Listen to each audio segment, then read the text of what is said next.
Jadi jemaah, kita dianjurkan untuk memikirkan.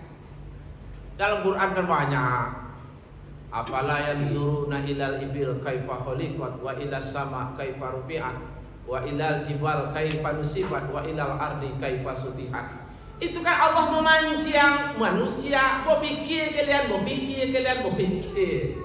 Bagaimana Allah menciptakan iko, bagaimana Allah meninggikan iko, bagaimana Allah menghamparkan iko.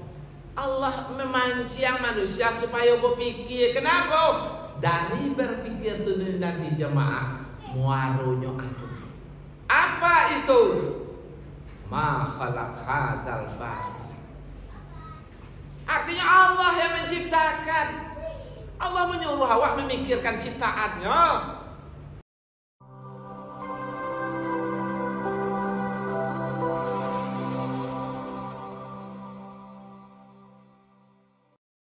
Bismillahirrahmanirrahim. Assalamualaikum warahmatullahi wabarakatuh.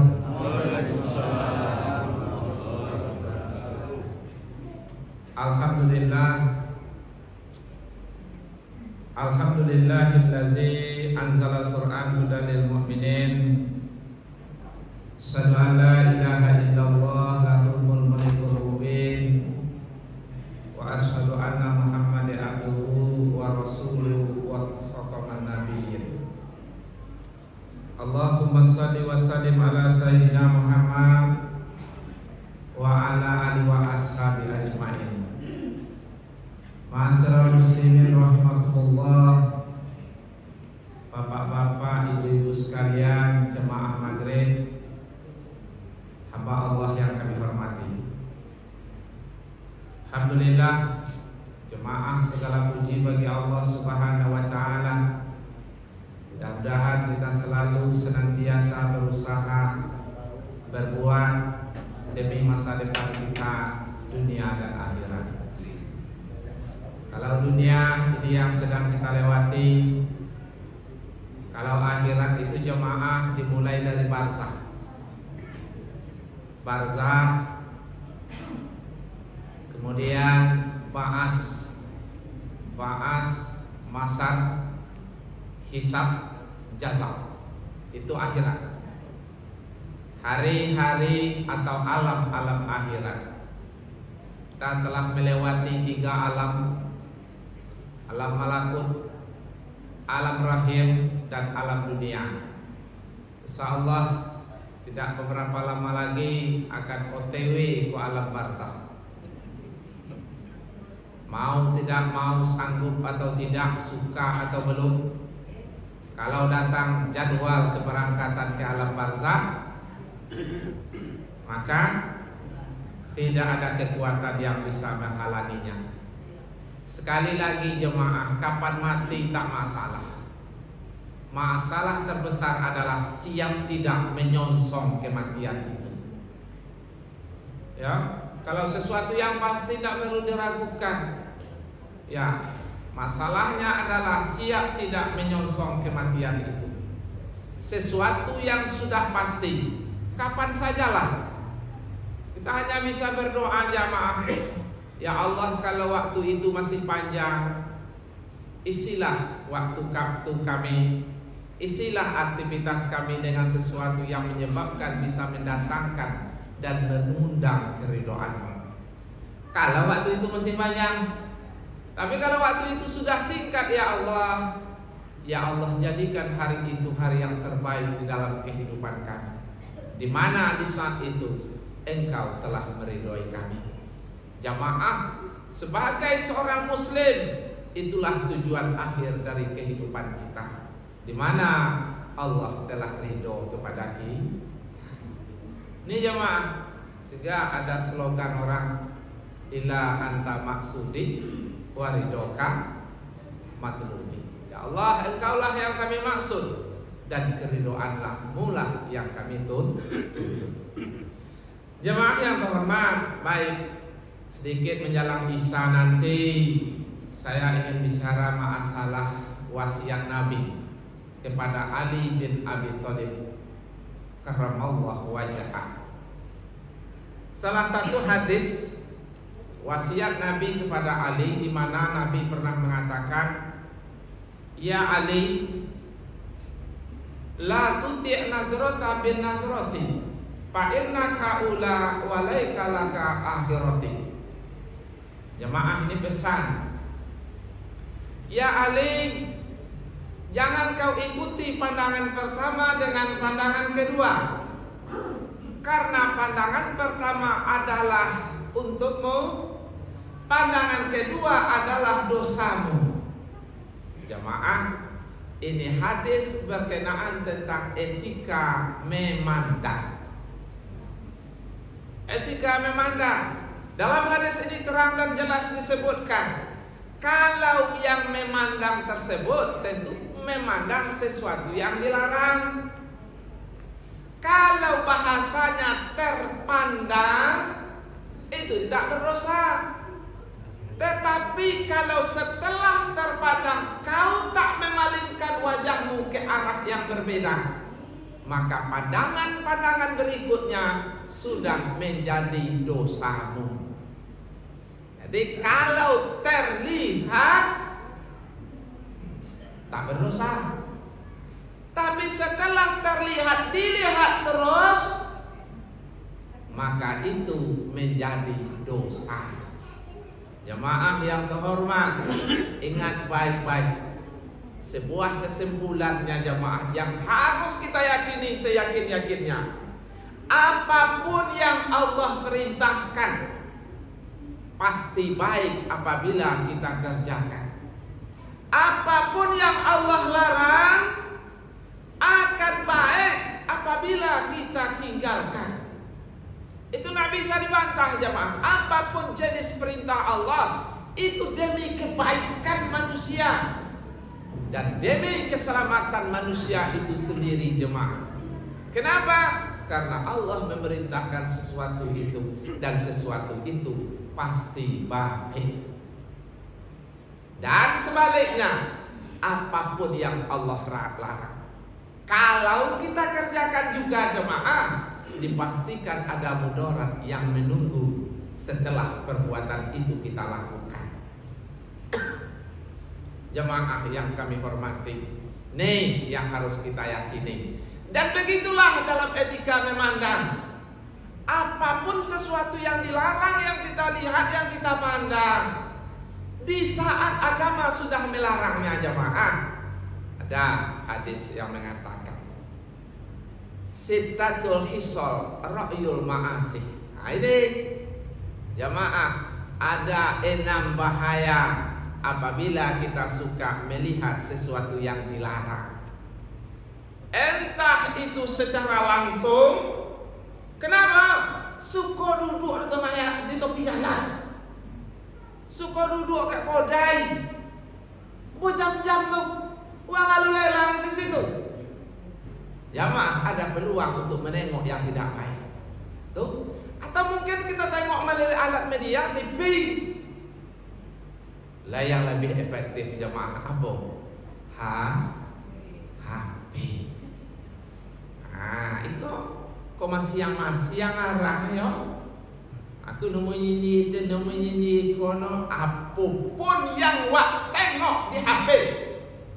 Jamaah, apa yang dibuka, apa yang ditonton, kalau itu tidak baik, jamaah, ini hadis ada mudarat yang akan muncul akibat di mana kita jamaah sekalian suka melihat hal-hal yang diharamkan. Jamaah, ini bahaya mudarat yang muncul apabila kita suka menengok yang haram. Tah video apa lah, ya, no video Abdul Somad kan ditengok situ no, ya, video siapa? Video orang Korea deh. Kadang anjak ino soto pakai HP Android lah ya Pak. Kadang kalau lang soto lo ada, anu iyo no. Kalau kami na tua-tua pun nak lain lah. Ini mudah-mudah kok ya. Lah, jamaah yang pertama, hilangnya kenikmatan dalam beribadah. Sedangkan kita jauh tahu jamaah, la kotok mal iman. Kalau ibadah itu adalah kenikmatan, sholat itu nikmat, baca Quran itu nikmat, zikir itu nikmat, duduk di majelis taklim itu nikmat. Ada tidak jamaah kenikmatan itu kita rasakan lagi? Kalau ada, pertahankan. Kalau ada, tingkatkan. Kalau sudah tak kita rasakan lagi beribadah itu nikmat, tergantung apapun jenisnya jamaah. Jamaah evaluasi, jangan-jangan ini salah satu penyebab hilangnya kenikmatan dalam beribadah. Nggak heran jamaah, nggak heran kalau Ahmad bin Hanbal itu sholat sunatnya saya semalam 3 rakaat. Kenapa? Karena menjalankannya nikmat. Sama dengan ibu-ibu kalau awak sedang ngerumpi cerita dong kawan, mana lama waktunya berjalannya daripada di waktu awak sedang sholat duha atau sedang mendaliko koham. Kalau awak duduk rumah kawan sedang bercerita, apalagi ini awak cerita untuk ekonomi rokan hulung kok, atau ini awak cerita untuk calai. Lah lah apa teh romping ini mami udah cantik tu lah jemaah.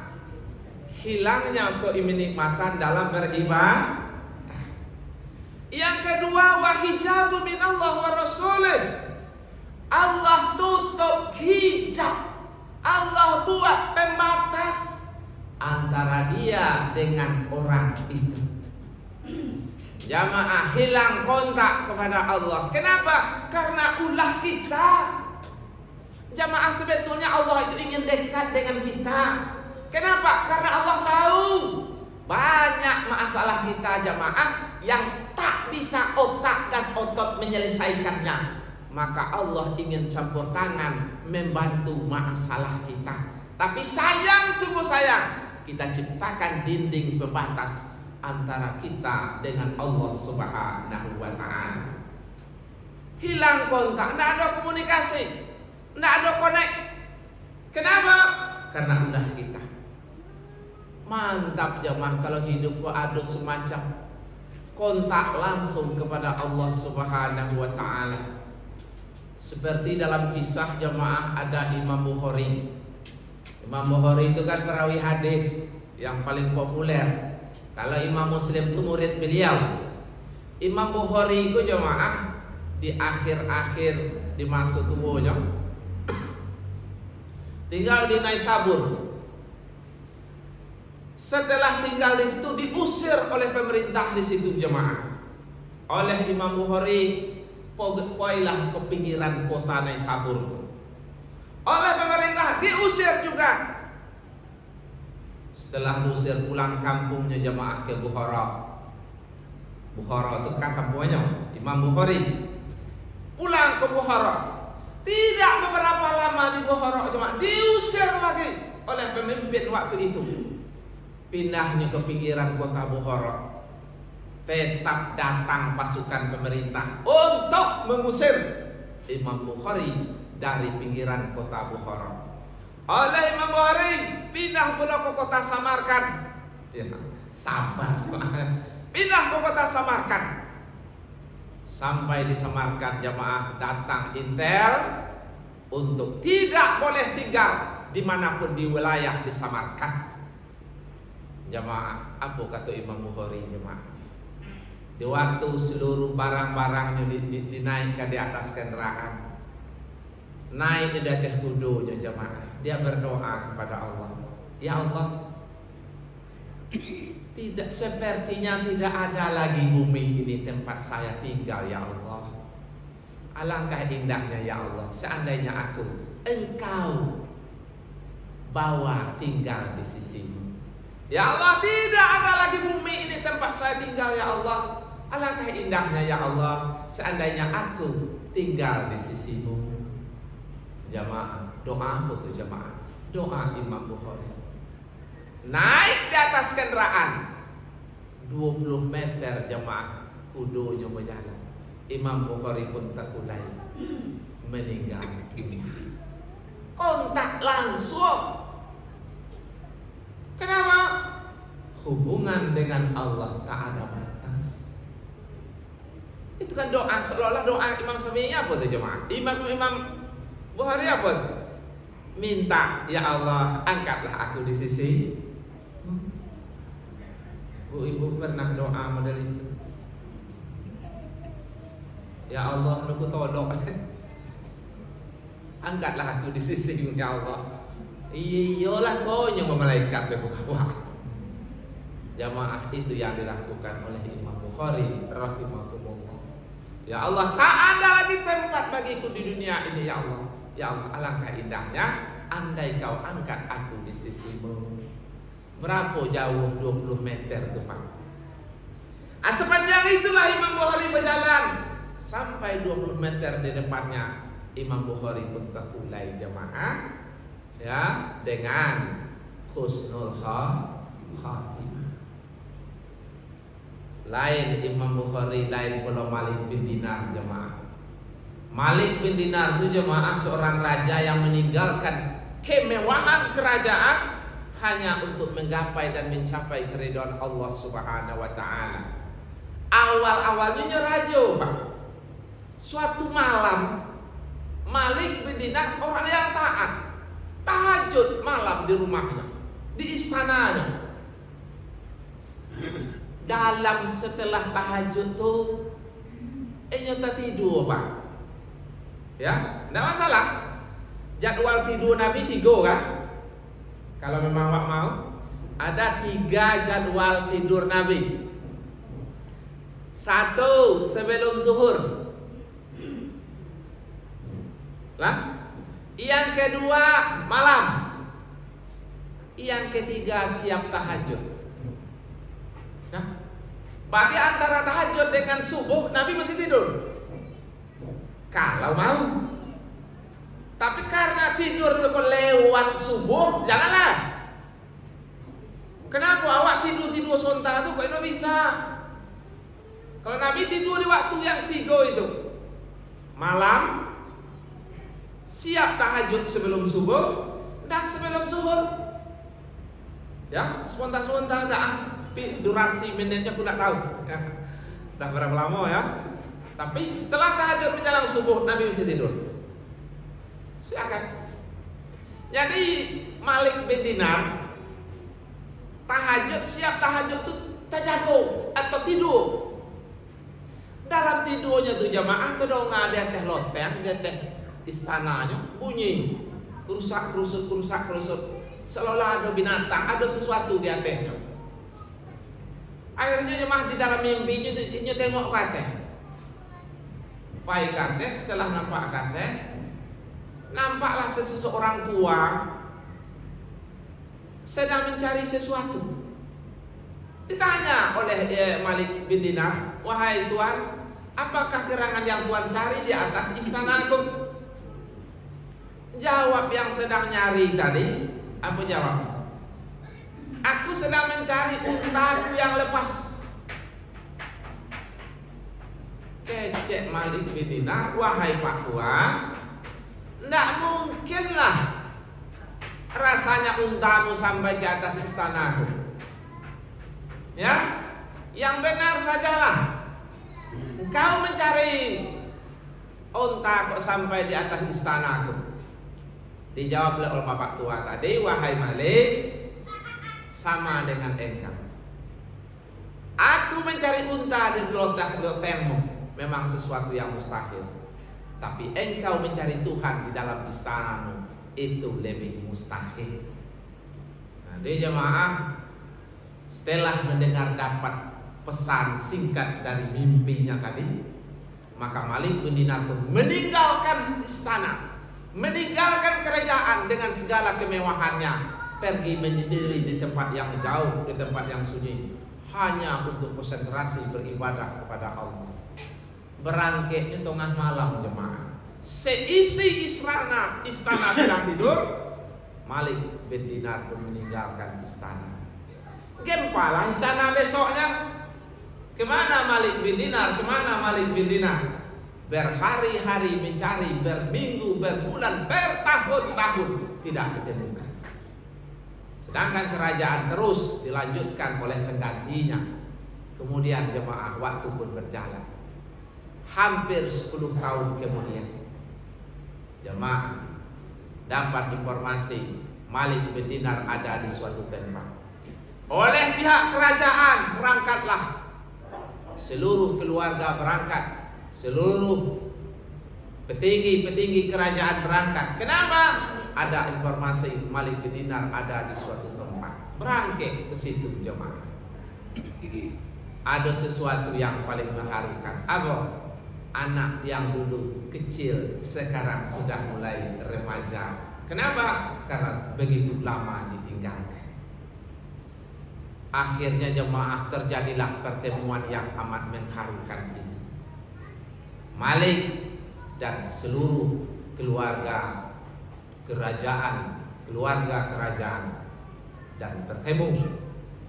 Di waktu Malik bin Dinar memeluk anaknya. Ya bagaimanapun naluri seorang ayah kan, pasti sayang, pasti kangen, pasti rindu, pasti bercampur baur perasaannya di dalam hati jemaah. Sampai-sampai muncul kekhawatiran di hati. Sehingga beliau berdoa, ya Allah, singkirkanlah segala sesuatu yang menyebabkan rasa rindu, rasa sayangku tidak luntur kepadamu ya Allah. Bagaimanapun jemaah, dari sekian besar kerajaan, keluarga kerajaan, tentu yang paling disayang Malik bin Dinar tentu anaknya. Di waktunya memeluk anak jemaah, terlintih di hatinya, ya Allah, singkirkanlah segala sesuatu yang bisa menyebabkan rasa cinta dan rasa sayangku berkurang kepadamu ya Allah. Jamaah dipeluk anaknya. Setelah anaknya dipeluk jamaah, dilepas, anaknya langsung inna lillahi wa inna ilaihi raji'un. Kenapa? Doa tadi. Ya Allah, singkirkanlah segala sesuatu yang menyebabkan rasa sayang, rasa cintaku kepadamu bisa berkurang ya Allah. Singkirkan. Langsung anak meninggal di dalam pelukan. Allahu Akbar jemaah. Kenapa? Kontak langsung.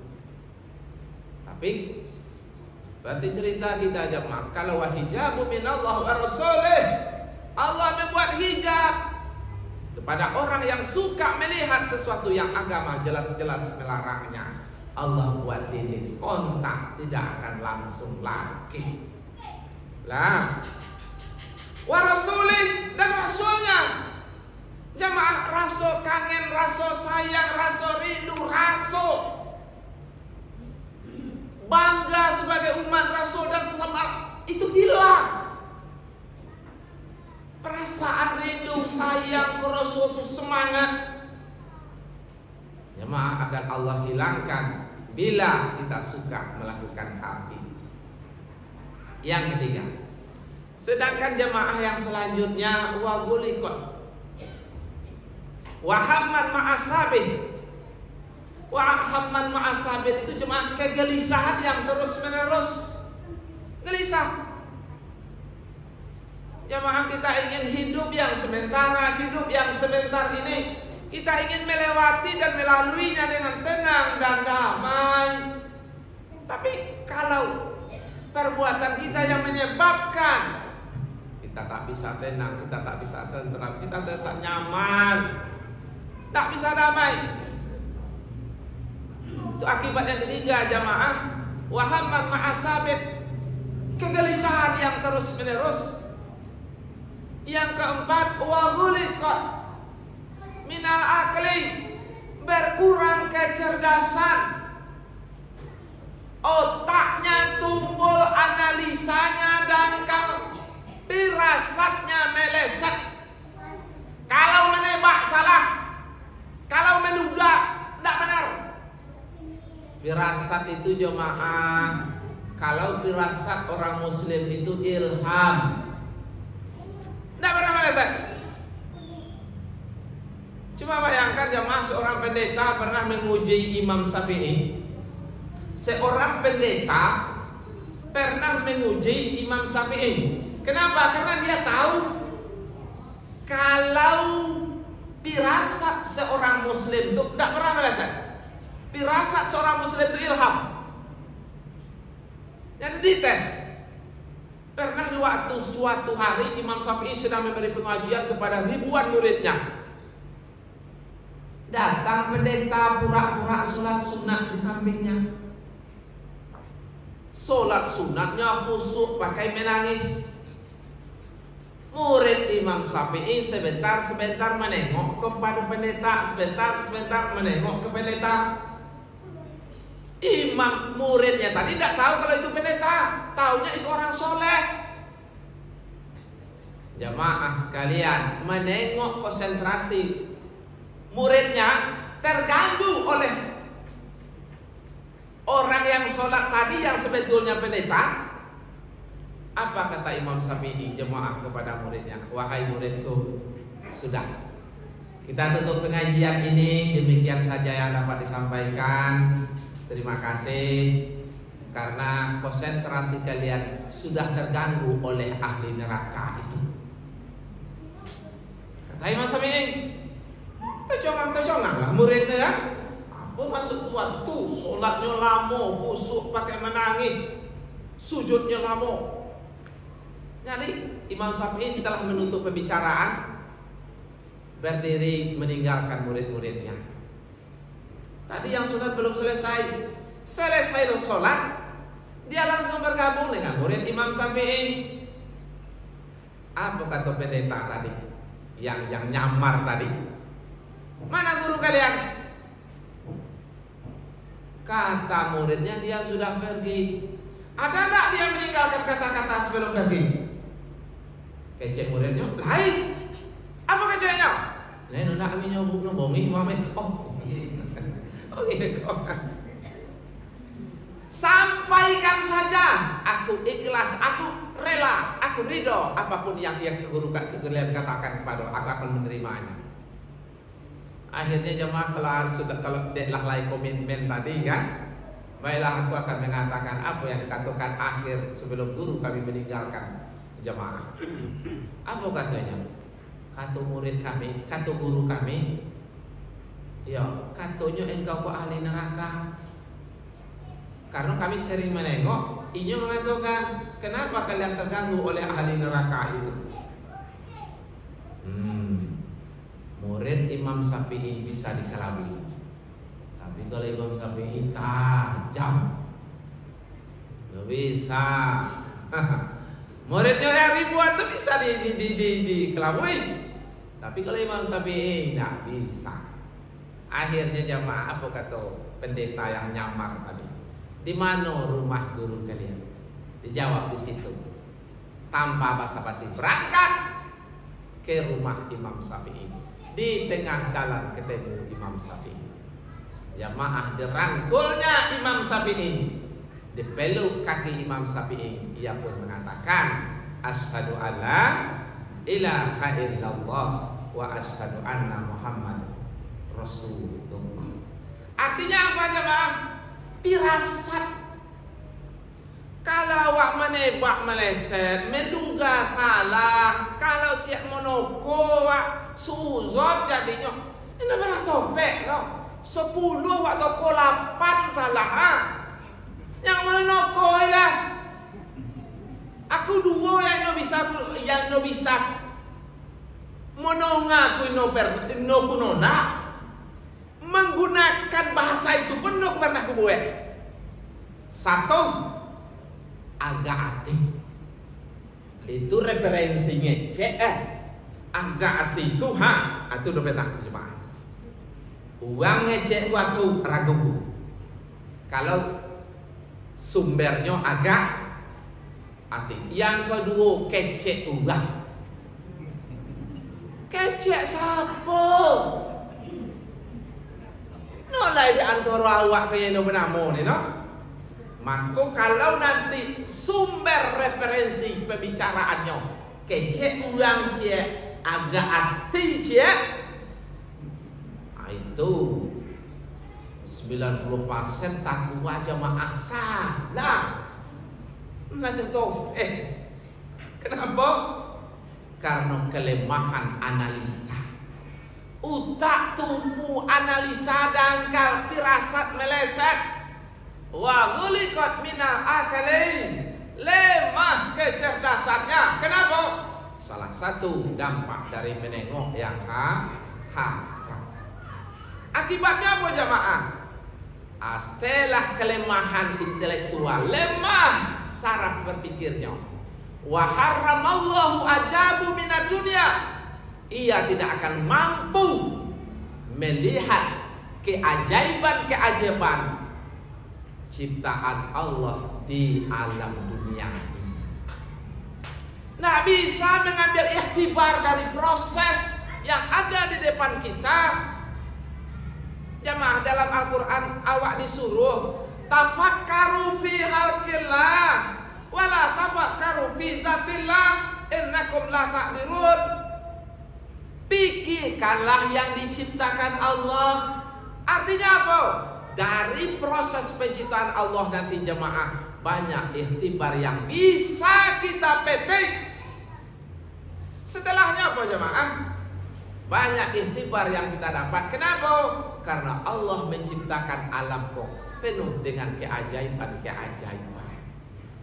Sayang orang tadi wa haramallah, Allah haramkan, Allah beri ketidakmampuan dia untuk menengok keajaiban-ajaiban ciptaan Allah itu. Allah menyuruh Hawa berpikir. Kenapa berpikir? Akhirnya awak takjub. Takjub jamaah. Kenapa? Karena di balik ciptaan Allah, di balik sunnah Nabi, banyak keajaiban-keajaiban yang hari ini jamaah satu persatu sudah dibuka hijabnya oleh sains, oleh ilmu pengetahuan. Dan hari ini jamaah, itu yang menyebabkan, menguatkan, mengokohkan iman kita. Tapi kalau pikiran itulah seperti tadi, wa haramallah, nggak bisa nengok itu jemaah. No. Mati mau terlampau di muka awak jemaah, mayat terbujur kaku di depan awak. Ini berpengaruh kematiannya, no. Artinya nggak bisa menengok itu. Nggak berpengaruh, nggak ada ikhtibar dari fenomena alam kok. Siang malam jemaah, saya harus mikir. Tentu pagi tadi kemana pagi tadi? Di situ. Sore lah luhu, lah sore azhar maghrib, isya lah di bolos iko. Hampir tiap hari wak mulai itu jemaah kan? Pikir baik-baik jemaah, itu ada akhirnya. Ambil ikhtibar. Wa hijabu minallah. Anu bisa menengok itu karena hijab tadi. Alah, jadi jemaah, kita dianjurkan untuk memikirkan. Dalam Quran kan banyak. Afala yanzuruna ilal ibil kaifa khuliqat wa ilas sama kaifa rufi'at wa ilal jibal kaifa nusibat wa ilal ardi kaifa sutihat. Itu kan Allah memancing manusia. Berpikir kalian, berpikir. Bagaimana Allah menciptakan iko, bagaimana Allah meninggikan iko, bagaimana Allah menghamparkan iko. Allah memancing manusia supaya berpikir. Kenapa?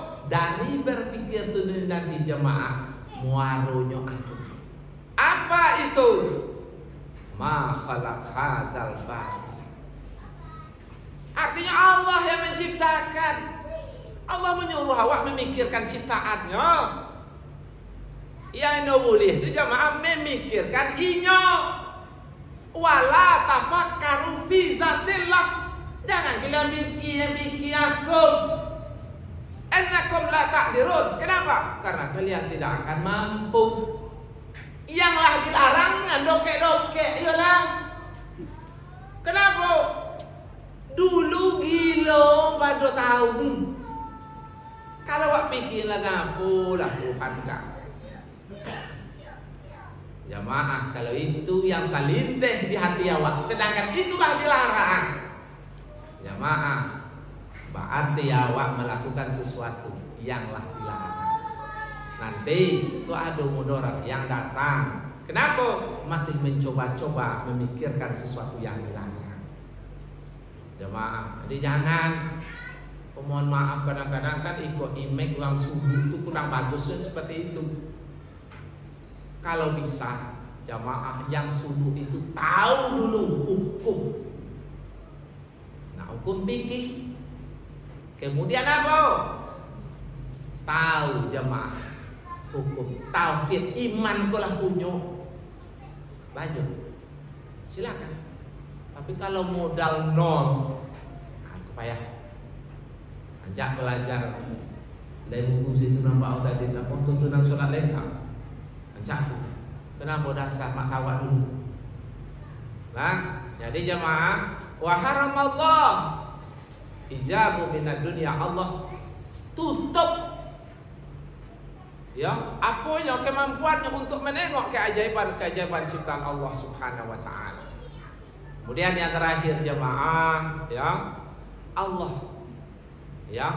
Allah tunda, ya la yadu minal harmi wal asad. Allah tunda segala macam rencana, keinginan, program, target. Allah tunda, Allah perlambat segala macam yang menjadi keinginan rencana Allah tunda tuh jemaah. Artinya rencana sesuai target. Cocok. Jadi tentu kecewa kan? Jadi hati-hati jemaah supaya hal-hal yang seperti itu betul-betul memang nonton yang dilarang, duduk di pinggir jalan dilarang. Kenapa dilarang? Karena efek mudarat yang muncul. Jemaah, aku dalam khutbah pernah aku sampaikan, keyboard tuh haram. Ustaz, apa dalil? Itu gimana tuh kan? Apa dalil? Jamaah, sumber hukum agama. Kok kalau jamaah minta hadis itu udah lain dong. Kenapa? Karena barang kok lain sama Nabi no. Tapi sumber hukum Islam tuh Quran, hadis, ijma. Salah satu bentuk ijma itu kan lain namanya sadu zariyah. Sadu zariyah kok perbuatan boleh menjadi tidak boleh. Kenapa? Mengingat, menimbang akibat yang ditimbulkan. Perbuatan boleh menjadi tidak boleh. Mengingat, menimbang akibat yang ditimbulkan. Maka perbuatan boleh menjadi haram. Dan itu menjadi salah satu dasar hukum Islam yang dikeluarkan oleh ijma ulama. Jamaah, coba tengok contoh keyboard. Di mana-mana ada keyboard. Tuh, ada ajang buka aurat. Begini, kita tengok itu mengicuh batin. Jamaah, ada ajang buka aurat. Di mana-mana keyboard ada pergaulan bebas. Di mana ada musik seperti itu, ada minuman keras. Karena mengingat menimbang akibat yang dimunculkan, maka perbuatan yang tadinya boleh menjadi tidak boleh. Kenapa? Karena mudarat-mudarat yang akan ditimbulkan. Jadi jemaah, keyboard kalau tak bisa mengantisipasi mudarat-mudarat tadi, keyboard lah. Ustaz, kami nak pesta besok, antisipasi itu supaya keyboard itu tidak Jemaah, mungkin itu saja mudarat-mudarat, ya, Rasul ma'asif dari akibat-akibat melihat sesuatu yang diharamkan. Mudah-mudahan kita berusaha dan berdoa jemaah, hindarilah dari hal-hal tersebut. Kenapa? Karena sangat mengerikan. Mudarat-mudarat, bahaya-bahaya yang timbul akibat kesalahan-kesalahan kita yang bermula dari menengok sesuatu yang telah belakang. Mudah-mudahan jemaah kita mampu, insyaallah mudarat-mudarat tadi bisa kita hindari. Sekian, subhanallah bihamdihi, subhanallah bihamdika, asyhadu an la ilaha illa anta astaghfiruka wa atubu ilaik. Assalamualaikum warahmatullahi wabarakatuh.